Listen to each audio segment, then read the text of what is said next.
Hi, everyone. Okay, you can hear me just fine. My name is Jessica Gotsleben. I'm the other Jessica who also does some cybersecurity. There's two of us, so you'll see us throughout the day. But yeah, so this is cybercrime and emotional trauma. Hopefully you're in the right place. I'll introduce myself, and then I'll let my co-panelist introduce herself as well. I'm actually not a cybersecurity person by trade. I've been on the other side of cybersecurity and cybercrime. So I work in the political spaces, nonprofit spaces, radio and television spaces. I've actually worked in things that were not related to cybersecurity, but we can take our seats. I myself personally have been the victim of a lot of cybercrime. So essentially my passion towards going into cybersecurity related things was driven by finding ways to preventing it from happening to other people, because I saw the back end of it. I've seen the back end of the dark web. I've been in the back end of the dark web. So when you're the person that's in there not by choice, you realize how important it is to essentially get people out the same way you would in any tangible physical situation. But I can talk more about that if you want to. I can keep going if you like. But yeah, so from a political arena, I work in anti-human trafficking efforts, whether that be from the United States, whether that be Republican, Democrat, doesn't matter. I've worked in pretty much every office under the sun because it's such a nonpartisan issue. You really can't make it partisan at that point. So myself, I was like, this is going to be a long one. Starting back when I was really, really young, I didn't have access to any technology. I didn't even have a smartphone until 2015, like end of 2015. I didn't really have much of any social media or anything else. Part of it was because I was just socioeconomically disadvantaged. It was never really a thing in my house to have access to technology because we just couldn't afford it. And then the other aspect of it is my father worked in law enforcement. So his attitude, he's older too. So imagine someone in their 70s looking at a phone and thinking this thing is going to get everyone into trouble. So his attitude towards social media was not a thing either. However, starting from a young age, I was consistently, for a variety of factors, followed, recruited, stalked by a variety of criminals, gangs, traffickers, that variety of people. And it kind of became a norm for me. And then during college, I experienced kind of when I got to college, my undergrad experience I thought would be, because I'm a leader and because I'm heavily involved in an academic, your attitude is like, this is going to be a really fun time. I'm going to learn a lot. This is where I'm going to meet my colleagues and friends. But for me, it was also like I had a secondary life of having to deal with sex trafficking and sexual violence and rape on and off campus. So for me, once I was able to escape, again, I had that mindset of, well, I'm not going to have to experience it again. But when you live in the digital age, you don't ever escape technology. With the Internet of Things, and this is what I've been trying to convey to people, cybersecurity is important to everyone because cybercrime can affect everyone. The Internet of Things, all of you are holding cell phones. That makes you accessible. And nowadays, kids from any age have technology. A lot more children have technology. Even in the United States, in socioeconomically disadvantaged areas, children even have technology there too. So now what we've done is essentially put devices in the hands of children who are already likely to be targets of cybercrimes and sex trafficking. So my goal, since I've been working in this now, I speak out more often, and I speak out in a lot of political spaces, and unfortunately that has led to more cybercrimes and more cyber stalking. I get at least a death threat and a rape threat every other day. At one point I considered deleting all of my social media, and I only deleted some. I couldn't remove it all because politically speaking and as an activist, if I remove all of my social media, then I lose those professional connections and people need me for things. So I've become this person who has to say, like, I can handle it. I've survived it thus far. I can still keep going. But yeah, so what I do now, I'm getting my master's degree with a focus on cybersecurity and intelligence, but I'm finding ways to connect the legislative area who is now, we just looked at, from a non-technical standpoint, we just looked at how can we help victims of child trafficking that happen through online spaces. Because a lot of the online spaces are saying, no, we're protecting free speech. We're protecting our business. We can do as we see fit on our sites. Whereas people from the cybersecurity standpoint and from anti-human trafficking standpoints are like, no, we know human rights violations are going on and we can see it within your industry. And if we have experts who can actually go in and see it, we can track who's being trafficked through your site, and we know that you know. So my goal is to personally invade large criminal dark web rings that traffic children, and I'm slowly gaining the ability to do so, but I also work with victims and survivors of multiple forms of trafficking and sexual violence that go through cybercrimes, because a lot of people think it's just identity theft. And it's so very not. The things I saw at a very young age, I know children are still seeing it because I work with them, and I see victims on a regular basis, and it's almost awful how normalized it's become and how desensitized they are to it, that the idea of being cyberbullied, cyberstalked, harassed, like the UN already constitutes that as a form of violence and gender-based violence. But when we try to speak to corporations or businesses, or even when I try to talk to school children, it's separated in their mind. They don't see it as that. So I'm trying to bridge that gap and saying, like, no, what you're experiencing is full violence. It's the same as experiencing any other kind of violence, and it's not okay. And how can we stop it from happening? Because unfortunately, in the United States, at least from a United States perspective, we've had more children who are trapped in trafficking outlets that are started online. They can't get out, and then they start trafficking other children. Yeah, so you always think that it's, like the joke is always that, oh, it's some 40-year-old guy behind a screen. Like people always say that, like, oh, kids, you don't know who you're talking to. But in all reality, it's way worse than that. And when you have jurisdictional issues, like she had mentioned on the previous plenary, we can't, and this is something that's been really hard working with businesses, how do you hold someone accountable when they can say, well, that's not even happening in my country? That wasn't me. That was someone else that let it happen in some other country, and you can't prosecute him through our area. And essentially, it's leaving victims and survivors and their families almost helpless. Because parents, if they do have parents around, parents are usually like, well, I want to see justice. Why can't I see it? Well, that's because we haven't taken cybercrime and the trauma that comes with it seriously, and we haven't mandated it properly. We haven't legislated for it. We're starting to, but we have to keep up the trend of fixing the problem with the trend of how quickly technology is evolving. Because at this point, if someone has Snapchat on their phone, and this terrifies me, I have seen teenagers with Snapchat accounts that don't even realize that unless you go ghost mode, someone can follow your every move by street. And if you open up, now all of you know that in case you didn't, but I've seen teenagers who have Snapchat on their phone, or they have some other sort of social media, which would seem harmless if all they're doing is sending puppy dog pics to their friends. But if they open it as a public one because they want to gain followers, because they think that's what's the cool thing to do now, the parents won't know. And then your child is suddenly acceptable to a whole new group of people as well. So we can talk more on like specifics of cybercrime, but there's a whole layer of emotional trauma that comes with it. Because for me, I live with post-traumatic stress, and I've managed it for years, and it's very segmented based on which kinds of violence I may encounter a microaggression for. But if I'm dealing with trafficking-related post-traumatic stress, and then I walk into a room and we're talking about, rape on college campuses, I have to very carefully monitor how I deal with the emotional trauma of it.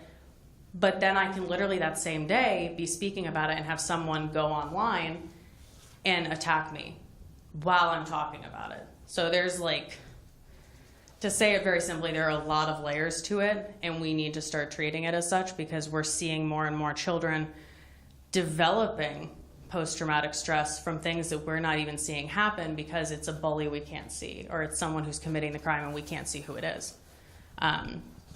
And just to close before I give you the mic, And I feel like people don't realize this, but, and I was going to speak on it if I spoke on the political participation of women, but I didn't.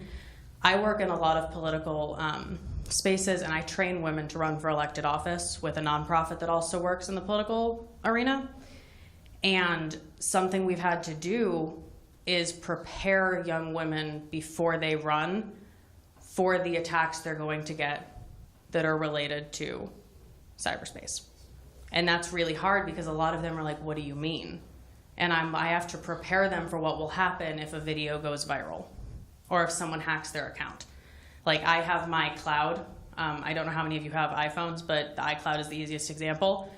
My cloud has a breach, or has had a breach pretty consistently, by men that I had previously encountered in my life who are still upset that I intend to run for Congress. A video of me went viral last fall online. I had no intention of the video ever going public or gaining traction, and it was a speech. It wasn't anything dangerous, but because it was a speech of me speaking about women in politics and women's leadership, immediately I had men threatening to come to my house. So, and a lot of other harassment online. So we have to be very careful. I ran for, sorry, this seems a bit erratic, but there's just a lot of different pieces. I ran for student body president at my university during my undergraduate career.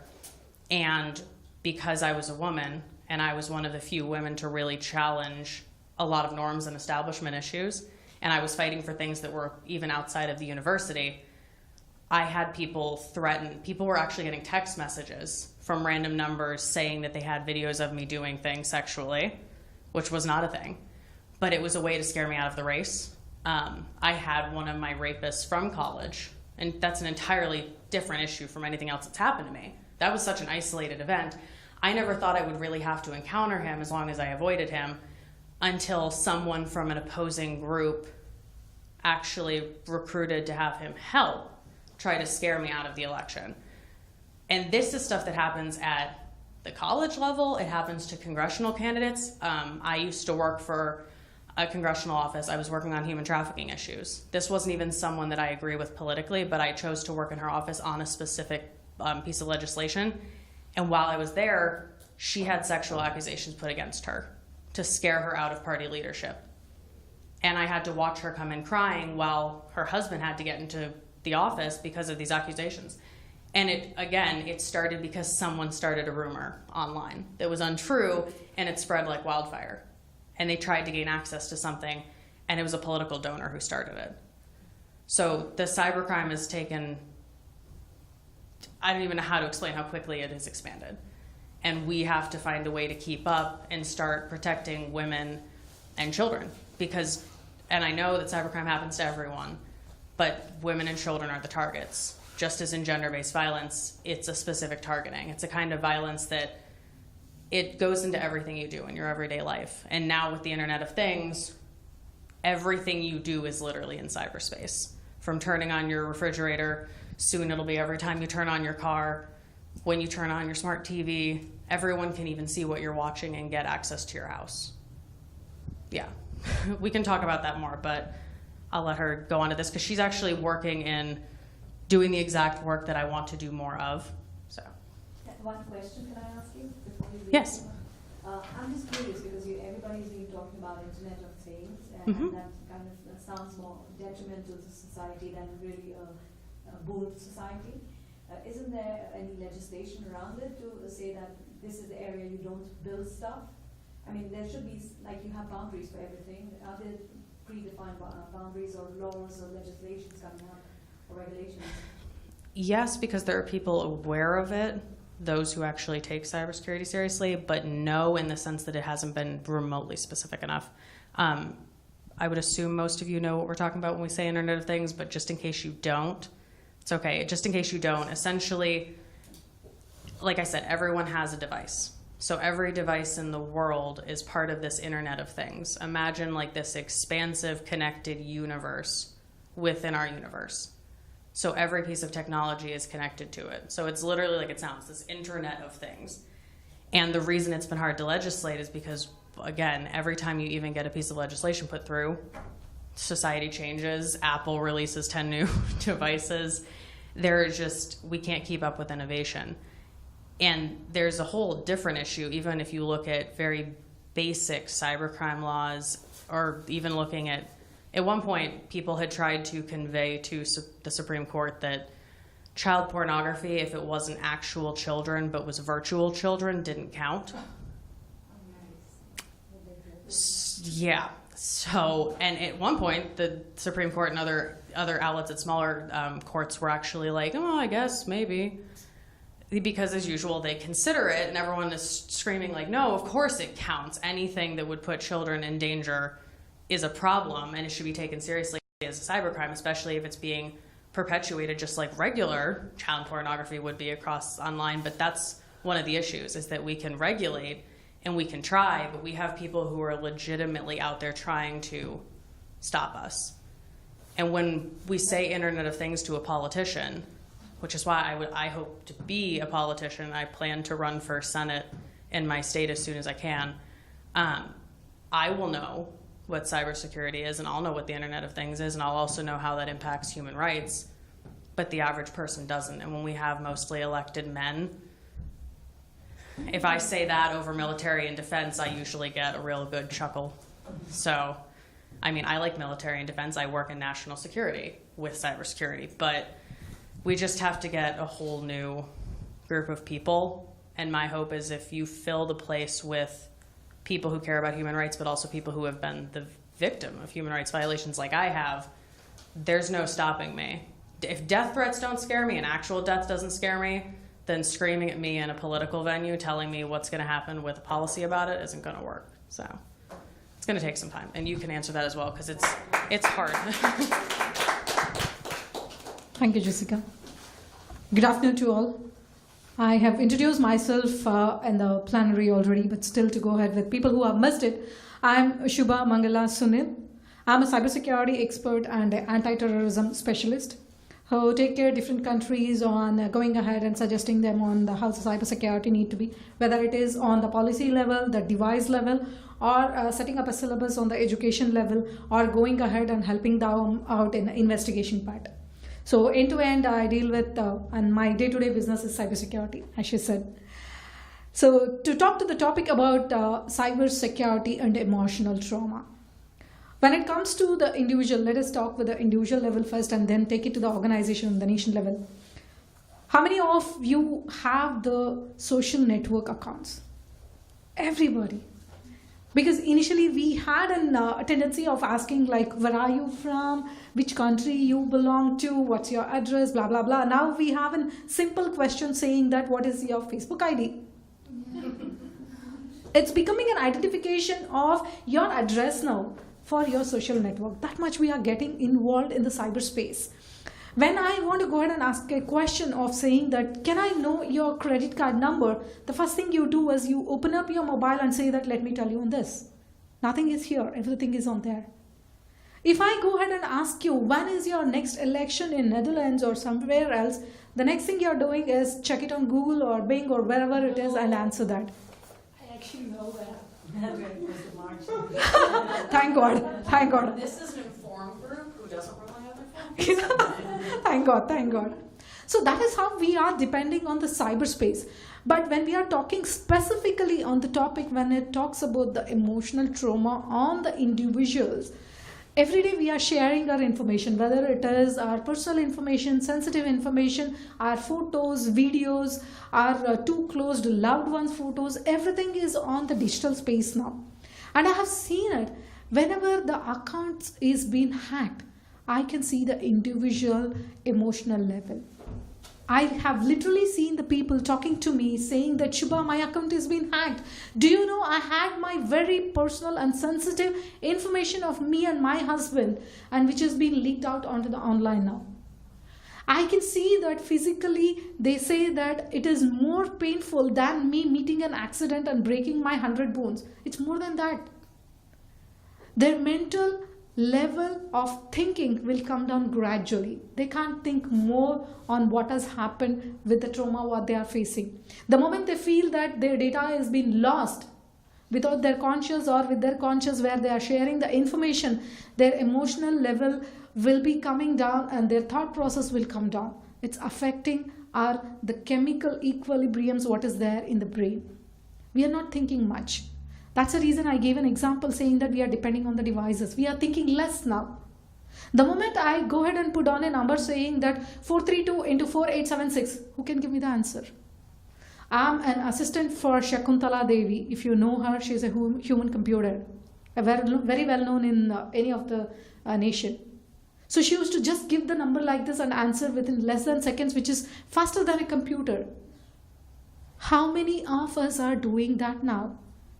If I could go ahead and ask you to go ahead and write something, how many of you are using the actual spellings now? Are we not tending to go ahead and use saying that number 4 and you, for you? WHR, where are you? What is that happening to our brain? We are using it less. That is the reason the chemicals, what is there in our brain is putting us to our emotional traumas now. Me coming from India, I deal with every country, irrespective of my nation. In India, before decade, I can say before 2 decades, we had never come across something called depression in the kids. Now I see that. It surprises me. Why depression? Whether it is a kid or a grown-up. Why? It's all because we are depending more on the virtual world. We deal with the friends, we talk to the friends, we share our information, we share our feeling. Everything is on the Facebook. I see that people sharing that I am depressed, I am sad on the Facebook. Why? They are expecting empathy on the virtual world whom they don't even know. They will be having 5,000 friends. But how many real friends they have who can sit with you, and when you're crying, they are going ahead and telling that, that's okay, Jessica, I am with you, don't worry. Are they getting that loud words in the virtual world? Not at all. But they have the number saying that I have 7,000 friends. For what? And how many of them they know personally? The second thing, very important thing. How many of them they know personally? I really suspect. And we are completely depending on the messages and the news what we see on online.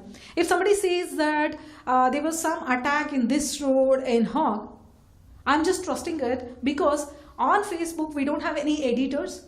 We don't have any standard body who is going ahead and saying that yes, this is the right message. But still I'm trusting on that. And we from the cybersecurity team, we do work with the psychiatrist also. And I have seen most of the psychiatrists are saying that the biggest challenge they are facing when their people are either they are facing some disease or the depression, the main reason is your social networks or the internet. Most of the individuals, they want to go ahead and analyze their disease using the Google. Are you not surprised? It's becoming normal. When they have some fever, when they have some cough, when they are feeling tired, they want to go ahead and Google it on saying that this is the symptoms I'm seeing and what is the result. Guys, we do have the MDs who has done their doctoring part who can go ahead and analyze all these things. Google can't do it. It is just going ahead and fetching in the information from wherever it is seeing in the server and putting it to you. But people are trusting that one. Our emotional levels are getting imbalanced because we are trusting on the virtual world, which we are not supposed to at all. We are not supposed to do it. I'm seeing that nowadays the family are not sitting on the table for their dinner or lunch, where before the decades I used to see that they used to sit in for a lunch and dinner, share their views, talk to the parents, take the inputs, whether it is shouting on the kid or fighting with the kids. It used to balance your chemical stuffs in the brain. So no depressions. But now what we are doing? We are just going ahead and putting a statement, or we are just going ahead and putting our feelings on Facebook, on WhatsApp, or whatever, so the tweeters, and saying that I am feeling bad. I am depressed. I am happy. For what? For whom? What is that we are trying to express on? Because we all are humans. We all are made of with the same kind in this world. We are the same creatures. We can't go ahead and change the mother nature. We are supposed to go ahead and exchange the information between the humans, because that emotion of changing the information, whether it is happiness or sad, it will always go ahead and bring up the balance in that. but on the virtual world it won't do it. We are just taking everything in. We are going ahead and analyzing by our own selves, because I believe that our thoughts and beliefs are coming from the environment where we have brought up. If I say that hitting a book in my leg is wrong because I come up from a community or the religion or the environment where I have been brought up saying that that is the goddess Saraswati. So it is all depending on us. But why are we depending so much on the cyberspace? These kind of crimes is happening here, and let me tell you, the criminals, they are using the beautiful tool as social engineering. They are going ahead and encashing your emotional levels. If I see that there is a protest on Facebook for any of the pages, if you see that, just go ahead and see what is the base over there, what is the ground over there. It is nothing but some emotional level over there saying that some people are against the Catholics, some people are against the Hindus, some people are against the Muslims. Are all these not the emotional ground what they are picking it up from us? Yes, of course, they are encashing it. And we are the fools ourselves who are going ahead and feeding them. That is what is happening in the cyberspace. The emotional level is getting imbalanced just because of this. Because we are trusting more on that. We are sharing more on that. We are depending more on that. It's all because from our end. Because you can go back and check with your doctors or in your lovely Google, you can see that there is always a chemical stuff which will be working in our brain. Our emotion, our happiness, our sadness, everything depends on our thoughts, on our mood, and the way we are responding. And I have seen lot many kids now, they do respond in an unexpected way because they are watching the stuffs on the social network. And they talk less.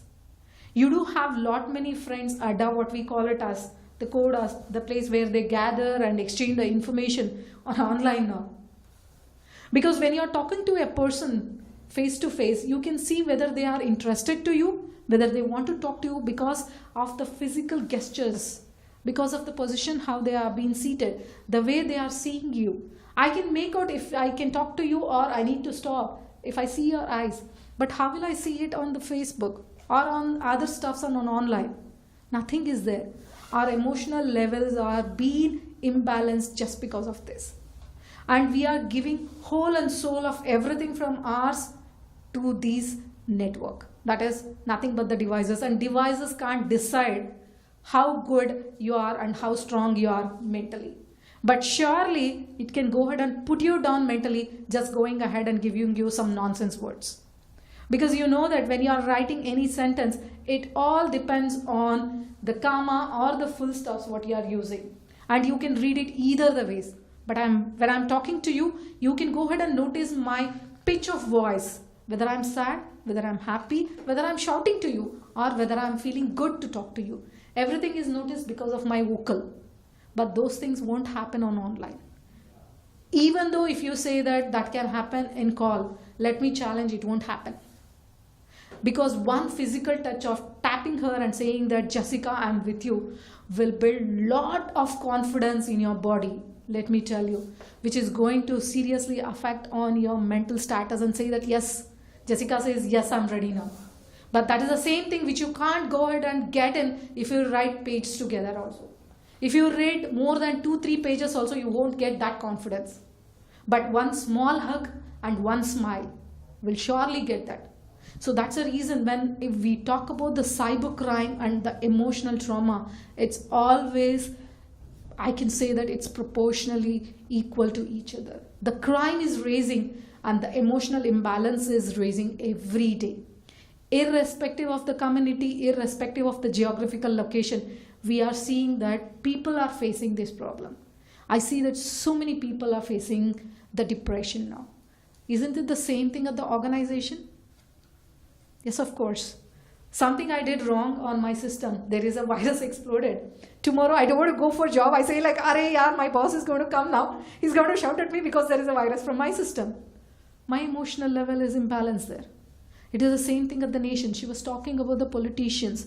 So if there is some emergency in the cyberspace, how many politicians can go ahead and handle it?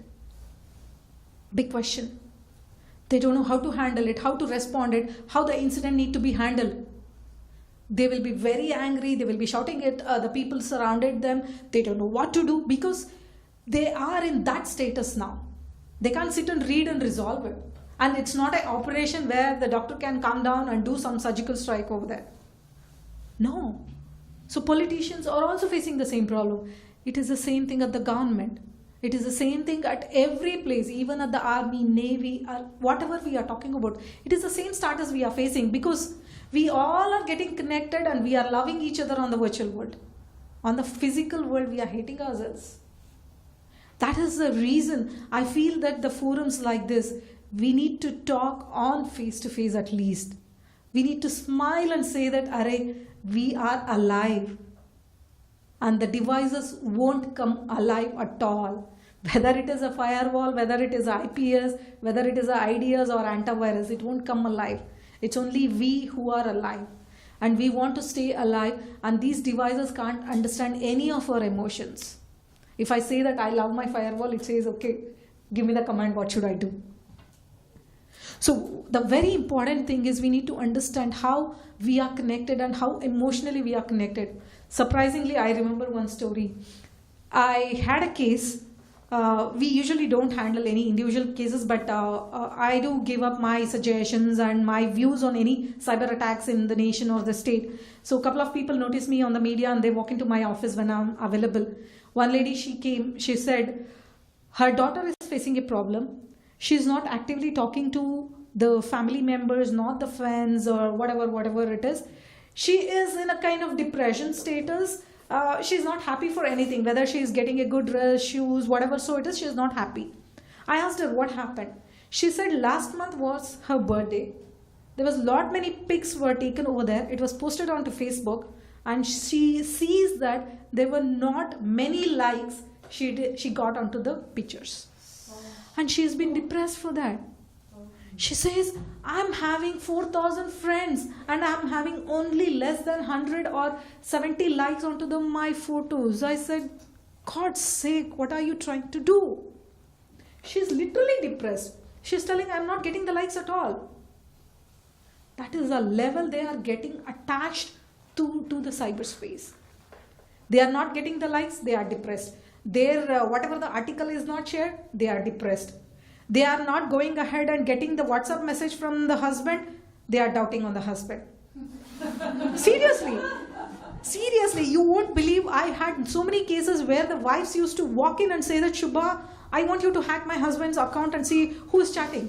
I said, what's wrong? She says, I doubt because all the time he's on the WhatsApp. I said, for the God's sake, what are you doing?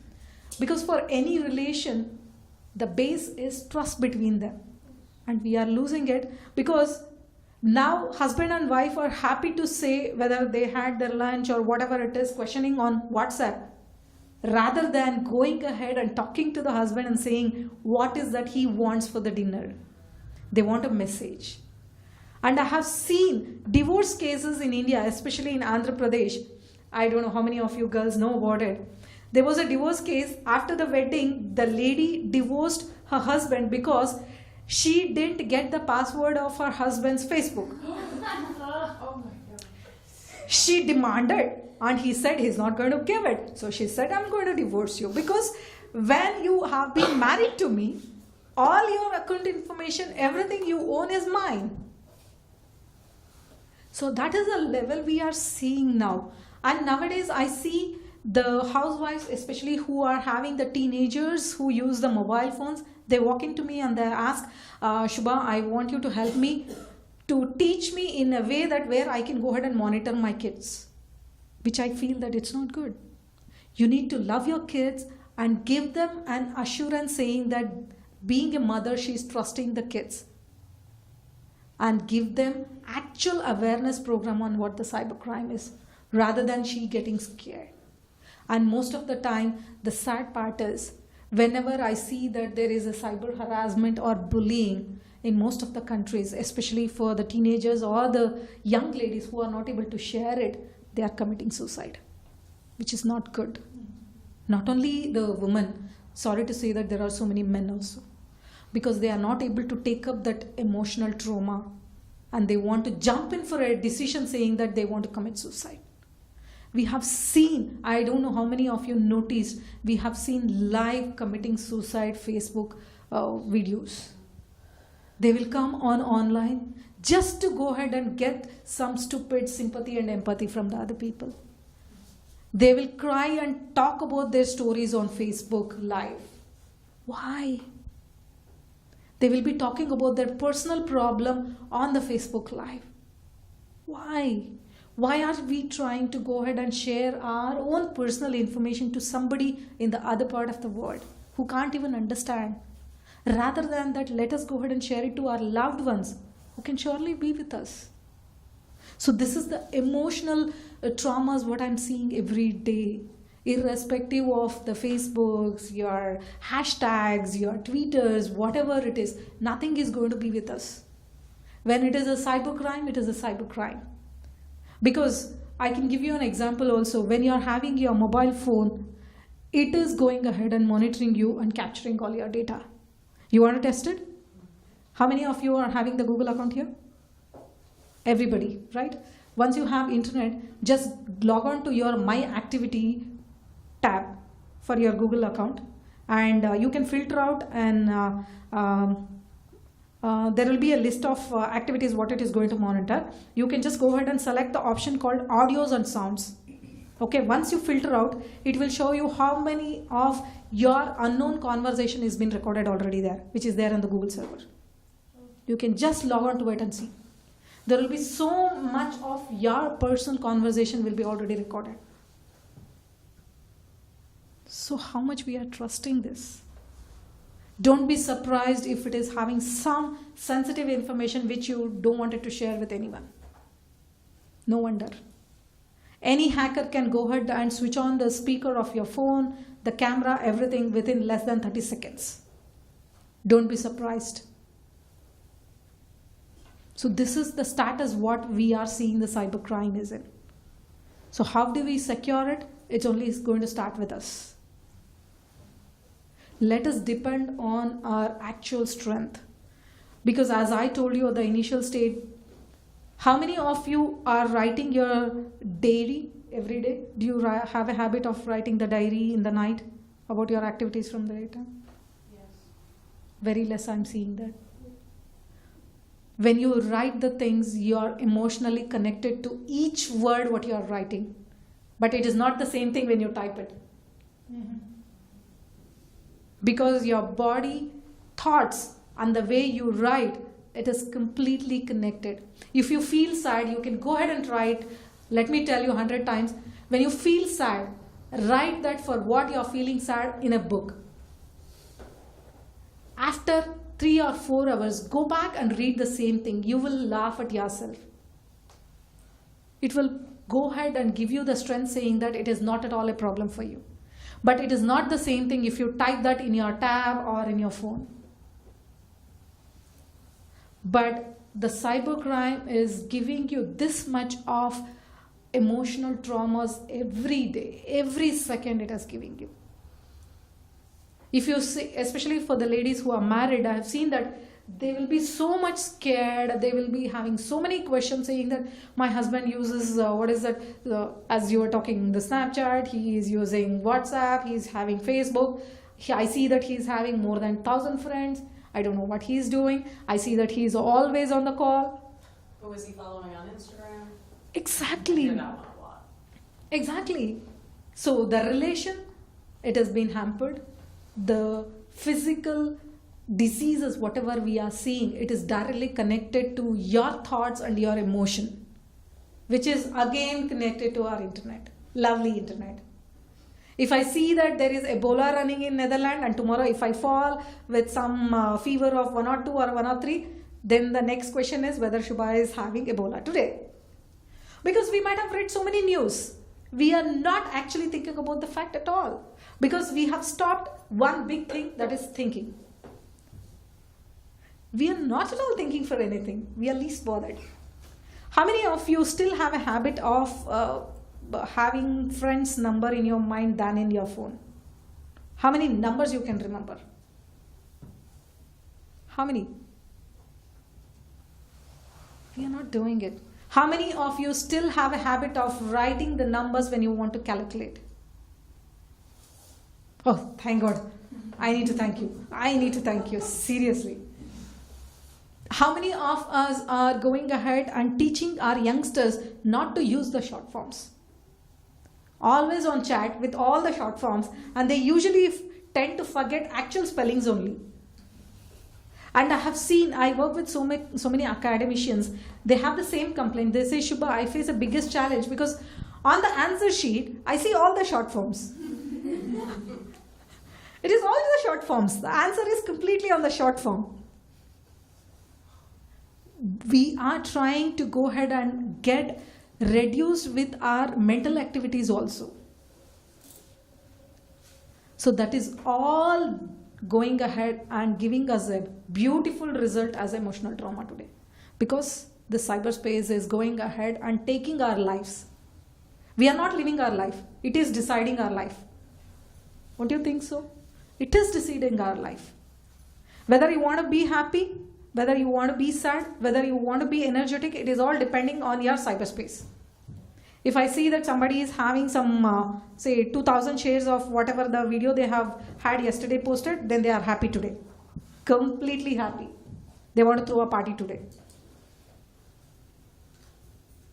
They want to go ahead and help the people who are homeless at the street, take a pic and put it onto their Facebook.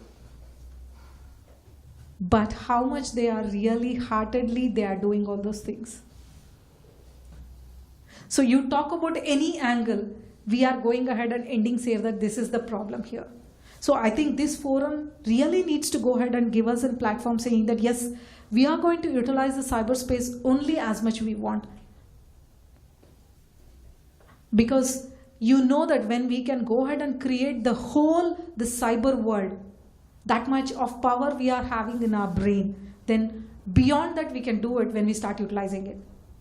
I think that is the one thing which we have stopped it now. So with this forum, I would request everybody to do that. Go ahead and encourage your youngsters to think a lot, do a writing work, go ahead and share the stuffs with the family, friends and everybody. Because we hardly write the letters now. It is only on the email we do. I know that it is giving the ease of life. I don't disagree at all, but still, we should be knowing where the limitation we need to draw a line over there. I think, Jessica, we need to put in for them for the questions now. Yeah. All ladies and girls, questions from your end. Because especially me, when I want to talk about cybercrime, I can talk for days together in different angles. Yes, ladies, any questions? And yep.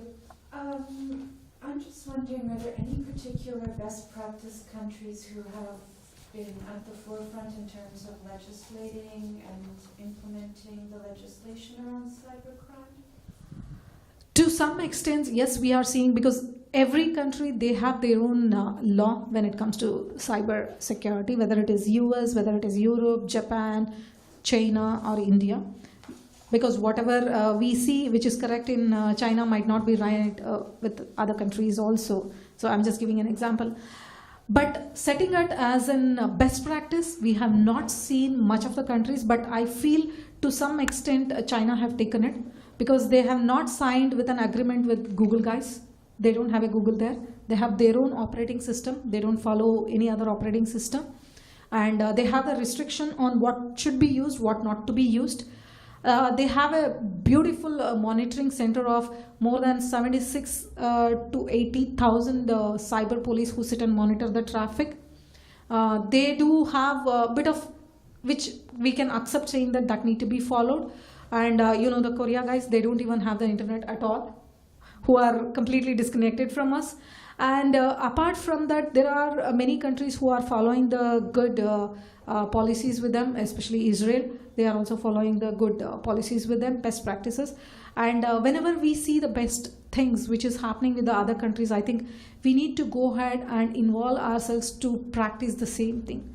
Because it is nothing fault in going ahead and following the good things, whatever the country it is. And when it comes to the legislators, each country is fighting for their own ways of handling it. because cybercrime is a bigger ghost what we are seeing in every days.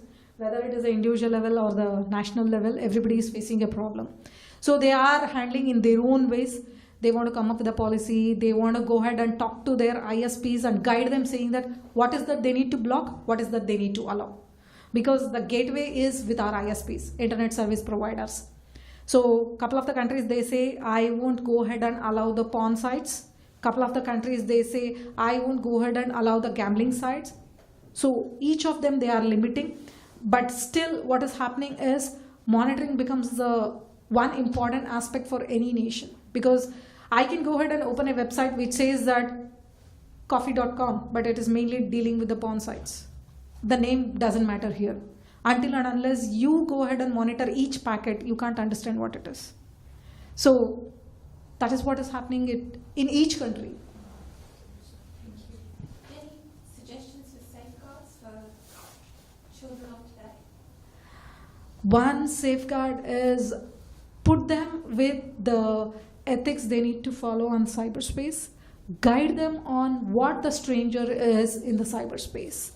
Because the person who is behind the screen, he might say that he is an 8 years or 10 years guy or a kid who is studying in the same standard of your daughter or son, but that might end up with an elderly person who is trying to be the predator over there. So they need to understand that. Third thing is, let them be knowing that they do have the predators, they do have the crimes in the cyberspace, and whenever they feel that something is going wrong, they need to immediately talk to the parents, not to anybody. Because I don't know how many of you know about the Blue Whale games? Yes. Right? You know what and all happened with that. 72 hours game? I don't know how many of you know about that. See, the Blue Whale or the 72-hour games are like this. Sorry? I said, oh, it's almost not coming from the yes. Actually, the game says it has a couple of rules saying for 72 hours is purely for the 72 hours. The kid has to disappear from the house. He need to stay away and follow whatever the instruction is given in that game. Probably it might end up in he committing the suicide or she committing the suicide, but he will be getting a credit. That's what the game is all about. But if the kid is not aware about all these things, he will be getting into this kind of web. So they need to know about that. And they need to know about the harassments happening on online. If they are being blackmailed on online, saying that they need to go ahead and post their mom and dad's bathroom scenes or bedroom scenes, they need to know what exactly they are supposed to do. It's happening. Yes, please. I mean, the thing that I always try to convey to anyone, and this goes for teenagers and children as well, is don't seek validation online. Like no other, and this is offline, no other human being can validate you. Like you are already validated as a human being, you are already worthy, you are already inherently enough, but it becomes that much more dangerous when we start seeking validation online because it starts to become a matter of, well, my friend at school was talking about how they had a guy messaging them online who's older, and I want to be cool like them, and I don't think I'm pretty, but then this guy messaged me online and said I'm pretty, so I'm going to listen to him. I want attention. And everyone has now, I completely agree, everyone has now essentially attached their worth to social media and their emotions. So it's heartbreaking to see people who would rather seek validation online saying I'm depressed than actually seeking help or talking to a parent. I've seen multiple children who the parents were like, I had no idea what's going on with them. I didn't even know that there was a predator who had been following them for a very long time. And it was because the child was lonely at school. And the only people who would talk to them were people that were online.